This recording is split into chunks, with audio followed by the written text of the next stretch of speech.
사랑하는 성도님들, 오늘 9월의 첫날입니다. 남은 9월, 10월, 11월, 12월 이 넉 달의 기간 동안도 특별히 코로나로부터 안전하시고 또 모든 삶에서 하나님의 영광이 가득하시기를 축복합니다. 또 9월 한 날도 정말 기쁨으로 또 감사함이 넘치는 한 달 되시기를 축복합니다. 잠시 기도하겠습니다. 하나님 아버지 감사합니다. 우리를 사랑하시고 인도하셔서 하나님 기뻐하시는 일들로 우리를 이끌어 주실 줄 믿습니다. 그러나 지금 우리가 안개에 가려져서 아무것도 잘 모르고 판단하기 어려운 때 또 하나님을 바라보게 하여 주시고 하나님의 영광만 드러내는 믿음의 모습이 되게 도와주옵소서. 이 시간 함께 하실 것을 원하옵고 오늘의 말씀 가운데 함께 하시고 원하며 거룩하신 예수 그리스도의 이름으로 기도합니다. 아멘. 오늘의 말씀은 에스겔 4장 4절의 말씀입니다. 중보자의 삶이다 라고 하는 삶으로라고 하는 제목으로 말씀 나누겠습니다. 에스겔 4장 4절 말씀 함께 읽겠습니다. 너는 또 왼쪽으로 누워 이스라엘 족속의 죄악을 짊어지되 내가 눕는 날수대로 그 죄악을 담당할지니라. 아멘. 요즘 하도 뉴스에서 이제 교회, 또 교회, 또 오늘도 문자를 어제도 아침에 문자를 보니까 또 노원의 어디 교회, 또 노원의 어디 교회 이렇게 문자들이 온 것을 볼 때 참으로 안타깝습니다. 그러면서 이제 종교에 대한 비난과 이제 교회에 대해서 현란한 비판을 가하고 있죠. 그래서 또 종교 간에 이 비교를 하는 경우들을 보게 됩니다. 뭐 천주교는 어떻다느니 불교는 어떻다더니 교회는 왜 이러냐 하면서 통계와 수치로 더욱더 비난을 하게 되죠. 특별히 이제 교회를 이렇게 다른 종교와 불교와 천주교랑 비교하면서 제가 좀 느끼는 것 중에 하나는 이들의 종교와 가장 다른 것은 뭘까라고 하는 면에서 교회의 가장 핵심은, 기독교의 가장 중요한 핵심은 어떻게 보면 형상이 없다라는 거예요. 사실은 이제 저도 이제 본당에 십자가가 없지만 십자가 있느냐 없느냐 갖고도 참 논쟁이 많습니다. 왜냐하면 예수님이 부활하시고 나서 이 땅에 아무것도 남기지 않으셨기 때문이에요. 우리가 기념하기 위해서 부활교회, 승천한 교회, 이렇게 예루살렘에 만들어 놓고, 이스라엘에 만들어 놓긴 하지만 예수님께서 의도적으로 뭘 만드시고 기념하신 적은 없으셨다는 거죠. 그러니까 형상화를 하지 않아요. 그래서 예배당 안에 십자가를 두느냐 안 두느냐도 되게 중요한 문제이기도 합니다. 물론 이제 저는 신앙에 도움이 되고자 우리 성도들에게 십자가가 필요하다. 근데 중요한 이 신앙적 관점은 이 십자가가 우상이 되어서는 안 돼요. 그러니까 형상이라는 얘기를 왜 하냐면 기독교는 어떤 이런 우상화가 되려고 하는 형상들을 하나님께서 기뻐하시지 않고 남기시기 원치 않으신다는 겁니다.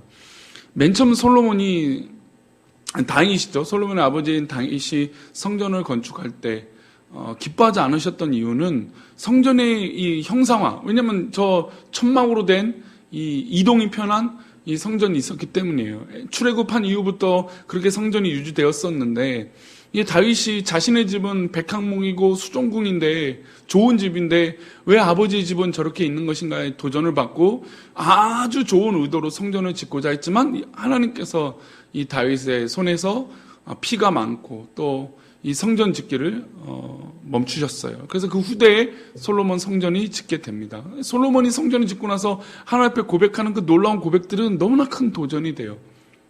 하지만 하나님의 전반적인 모든 모습에서는 어떤 형상을 남기지 않으신다는 겁니다. 왜 형상을 남기지 않을까요? 그것은 우상이 되기 때문이에요. 다른 종교를 비교했을 때 형상들이 많습니다. 그것에 엎드리죠. 천주교도 마찬가지입니다. 그것을 형상화된 어떤 물체를 향해서 빕니다. 왜 그럴까요? 성인이기도 하고 또 유명한 존재이기도 한 그것들을 어떤 그런 존재들을 기념해서 그렇게 형상을 만들어 놓습니다. 그러나 인간은 그런 형상을 볼 때 어떤 그런 이 경외함 또 어떤 그런 바라는 마음, 이 샤머니즘적인 이 마음이 나오기 때문에 그런 형상이 있을 때 우상이 된다는 겁니다. 그래서 하나님께서도 늘 우상을 조심하라라고 하는 것은 이 형상을 만들고 싶지 않으셨다는 거냐. 왜냐하면 인간의 습성과 성향을 너무나 하나님께서 잘 아시기 때문이죠. 하나님께서 성전에서 너희와 만나리라고 약속을 하셨습니다. 문제는 성전이었어요. 그러니까 지금 다른 거는 형상화가 되지 않은데 성전이 형상화가 됐단 말이죠. 근데 하나님께서 이 성전에서 임재하시겠다고 말씀하셨어요. 그런데 문제는 사람들이 이 성전을 신성화를 했다는 겁니다. 우상화를 했다는 것이죠. 그래서 하나님께서 이것을 지적하신 것입니다. 이스라엘 죄라고 말씀하시고 오늘 에스겔 선지자를 통해서 이 성전 자체가 너무 큰 죄다라고 하면서 회개하라고 요청하고 계십니다. 우리 4절 말씀을 다시 한번 볼까요? 너는 또 왼쪽으로 누워 이스라엘 족속의 죄악을 짊어지되 내가 눕는 날수대로 그 죄악을 담당할지라. 지금 에스겔 선지자를 통해서 회개를 촉구하고 계십니다. 이 회개는 바로 성전의 우상화, 그러니까 우상에 대한 어떤 그런 하나님의 문제 제기였어요. 그래서 회개를 요구하셨습니다. 하나님께서 선지자에게 왼쪽으로 누워서 그들의 죄를 담당하라고 말씀하십니다. 왼쪽으로 누워서 그들의 죄를 담당할 기간을 말씀하시는데 그게 5절이에요. 5절도 읽어보겠습니다. 내가 그들의 범죄한 횟수대로 내게 날수를 정하였나니 곧 390일이라. 너는 이렇게 이스라엘 족속의 죄악을 담당하고 390일 동안 왼쪽으로 누워서 이스라엘 족속의 죄를 담당하라고 말씀하고 계십니다. 대다수의 주석가는 390일을 390년으로 해석을 합니다. 기원전 976년에 남유다가 망한 기원전 586년까지의 기간이 바로 390년이에요. 이 기원전 976년은 그러니까 망한 586년 390년 전이 바로 976년인데 이 976년은 솔로몬 성전, 그러니까 이 성전을 건축하기 시작한 때예요.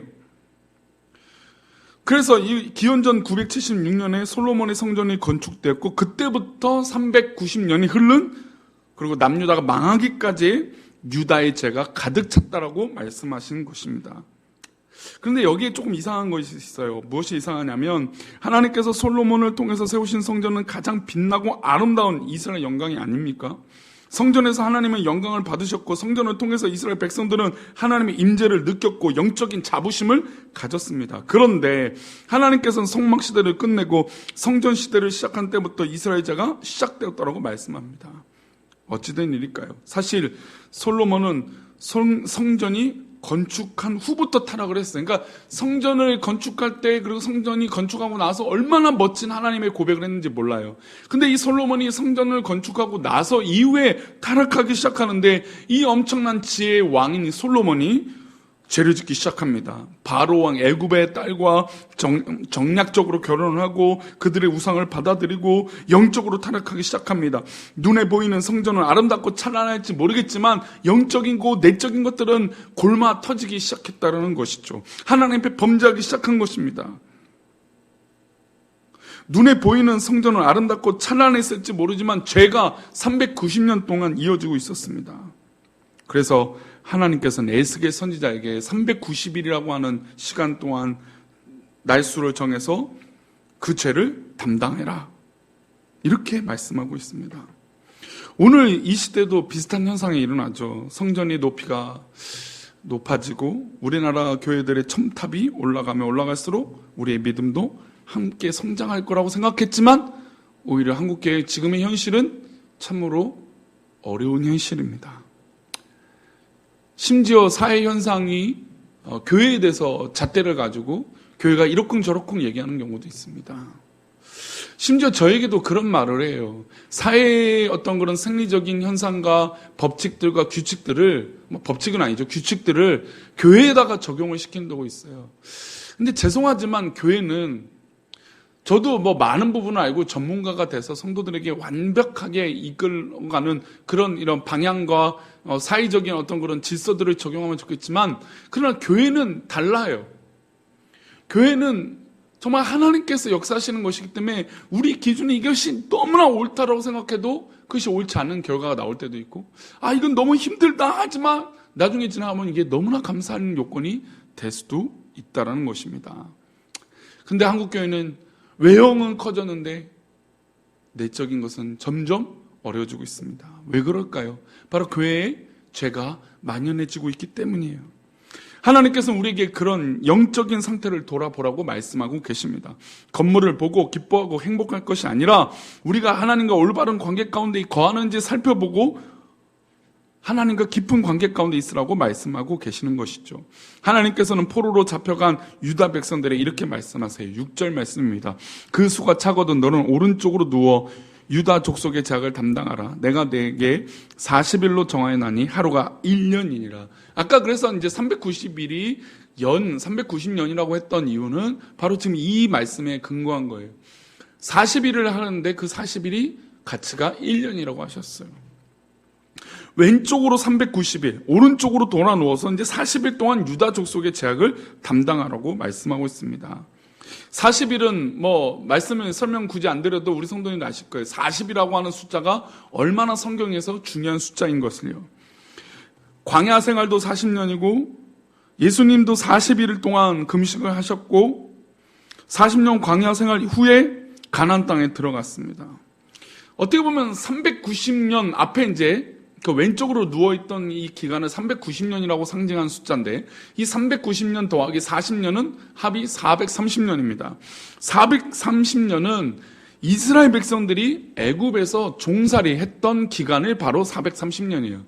그러니까 하나님께서 390년과 이 40년이라고 하는 숫자는 굉장히 절묘하게 하나님께서 규칙적으로 말씀하신 것이죠. 그래서 이 430년 동안 대속 회개하라고 하는 의미로 이 390일 더하기 40일, 즉 430일을 좌우로 누워 있으라라고 말씀하시면서 회개를 촉구하고 계십니다. 저는 이 말씀을 보면서 한국의 목회자와 또 저를 비롯한 영적인 지도자들이 정말 하나님 앞에 회개해야 될 거라고 저는 믿습니다. 더불어서 교회의 가치가 외형적인 것이 아니라 우상적인 어떤 그런 바람이 아니라 하나님 앞에 철저하게 엎드리는 것인 줄 믿습니다. 사랑하는 성도님들, 우리에게는 이런 사명이 있는 거예요. 바로 중보자의 삶이 있어요. 에스겔은 390일을 자로 눕고 40일을 우러 누우면서 하나님께서 죄를 담당하라고 하는 이 회개의 마음, 또 대표적인 회개자로서 세워주셨어요. 이것은 성도가 가지는 이 세상을 향한 마음이요. 우리가 이 세상을 살아갈 때 정말 세상을 향해서 중보하는 거예요. 내가 지은 죄가 아니지만 그들의 죄가 바로 나의 죄로 여기는 그런 마음이 우리 가운데 필요하다는 것입니다. 하나님께서 귀하게 쓰시는 자들에게 바로 이런 회개하는 마음을 줘요. 내가 저지른 죄가 아닌데도 우리 공동체의 죄로 인해서 가슴 아프고 눈물을 흘리게 됩니다. 바로 그런 마음이 우리 가운데 필요한 것이죠. 사랑하는 성도님들, 우리 가운데 이런 귀한 믿음의 고백이 있기를 축복합니다. 정말 내가 남들을 향해서 하나님 기도하라고 할 때 회개하는 마음으로, 사랑하는 마음으로 품고 나아갈 때 우리 주변과 우리 이 사회와 또 우리 교회가 그런 가치로 우상적인 교회의 관계들과 형상이 아니라 진정한 회개와 품는 마음으로 승리하게 될 줄 믿습니다. 오늘 하루도 하루를 살아가실 때 하나님 중보하는 마음을 달라고 기도합시다. 우리가 주변 사람들을 위해서 기도하는 마음, 그런 마음을 달라고 기도해 봅시다. 그리고 기도가 오히려 나를 살리고 우리를 살리는 놀라운 기도가 될 줄 믿습니다. 기도하겠습니다. 하나님, 오늘도 우리가 귀한 하루를 살아갈 때 우리 사랑하는 우리 교회 성도들이 중보하는, 또 남을 위해서 기도하는 기도의 열정이 있게 하여 주시고 하나님께서 기뻐하시는 놀라운 은혜가 있도록 인도하여 주옵소서. 코로나로 인해서 너무나 위축되고 또 교회가 많은 핍박을 받고 있지만 이때 오히려 더 정직한 중보자의 기도가 되게 하여 주시고 사람을 살리고 우리 모두를 살리는 그런 기도의 영혼들이 일어나게 하여 주옵소서. 인도하여 주시고 붙들어 주시고 9월의 하루를 시작하며 9월 한 달을 지켜주실 것을 믿사옵고 거룩하신 예수 그리스도 이름으로 기도 올리옵나이다. 아멘.